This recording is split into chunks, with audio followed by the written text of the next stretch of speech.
අද මම මේ එපිසෝඩ් එක අරගෙන එන්නේ සෑහෙන වේදනාවෙන්. ඒත් මේ වෙලාවේ මේ වීඩියෝ එක ඔයාලට අරගෙන ආවේ මේ දේ ඔයාලට කියන්න ඕන නිසා. බලන්න, පැය කීපයක් ඇතුළත අපේ පුංචි රටට වුණු මේ මහා ව්‍යසනය, මහා විනාශය එක පැත්තකට විතරක් නෙවෙයි, ලංකාවේ බොහෝ පැතිවලට ලොකු විනාශයක් සිද්ධ වුණා. තවමත් වෙමින් පවතිනවා. අපේ ආදරණීයන් රැසක් මේ ව්‍යසනය හමුවේ ආපදාවට ලක් වෙලා ඉන්නවා. ජීවිත ගොඩක් අහිමි වෙලා. තවත් සමහරු මේ මොහොතේ අතුරුදහන්.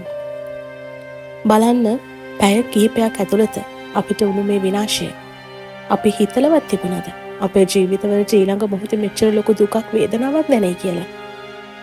අපිට මුකුත්ම නැති වෙයි කියලා. අපි හිතනවා අපිට අද හැමදේම තියෙනවා කියලා. අපිට තව කාලය තියෙනවා කියලා.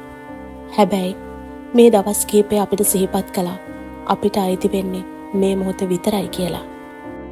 එදා hina වෙලා හරිම සතුටින් ගෙදර උයාගත්ත කෑම ටික තමන්ගේ ආදරණීයන් එක්ක කාලා වැස්සේ සීතල එකට ගුලි වෙලා නිදාගත් අය අද මහා පස්කන්දකට යට වෙලා, ගස්ගල් පෙරලන් ආපු මහා ගම් වතුරට අහු වෙලා, හැමදාම හැම මොහොතෙම කතා කරලා සැපසනීප හොයන, කෑවද කියලා අහලා බලන අම්මා තාත්තා, සහෝදර සහෝදරියෝ, බිරිඳ, දරුවන්ගේ දුරකථන එක මොහොතක ඉඳන් වැඩ කරන්නේ නැහැ.